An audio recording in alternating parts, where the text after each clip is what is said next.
ஊழியக்காரவங்க வார்த்தை வரும் பொழுது அந்த வார்த்தை அப்படியே நீங்க ஏற்று பாருங்களேன். தேவன் அது 1-10 இல்ல 30-60 100 விதமா 100 மடங்கு விளைச்சலை காணப்படுவதற்காக கைகளை தட்டி தேவனுக்கு நன்றி செலுத்தும். அப்ப ஒரு காரியம் நடக்கும் பொழுது அந்த வார்த்தை உங்களுக்கு நேராய் வரும் பொழுது உங்களுக்கு இந்த பாடு சிலர்லாம் பரதேசியை சுற்றி திரியணும், இவங்க பூமியில இடத்தை சுதந்திரிக்க கூடாதுன்னு அந்த சாபம் இருக்கும். அந்த சாபத்தை நீங்க முறிச்சு உங்க அந்த சகோதரிக்கு, நாங்க ஒரு சகோதரி என்னோட திங்கட்கிழமை ஜெபிப்பாங்க, அவங்க வம்சத்துல ஒரு 10 தலைமுறை வீடு வாங்குவாங்க வித்துருவாங்க. அப்படி பயங்கரம் நிறைய நான் சாட்சி சொல்ல முடியும். இப்ப கண்ணு முன்னாடியே இங்க ஒரு வினர்சின்னு ஒரு சகோதரி இருந்தாங்க, அவங்களுக்கு அதே மாதிரிதான் சுத்திக்கிட்டே இருப்பாங்க. அப்படி இருக்கும் பொழுது அதே மாதிரி இருந்தது.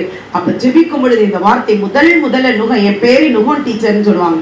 அப்ப அந்த நுகன் சாப்டர் முடிச்சு இன்னைக்கு எனக்கு வீடு கிடைக்கல, என் 3 பிள்ளைகளும் வீடு வாசலோட இருக்குன்னு சொல்லி ஈரோடு அந்தியூர்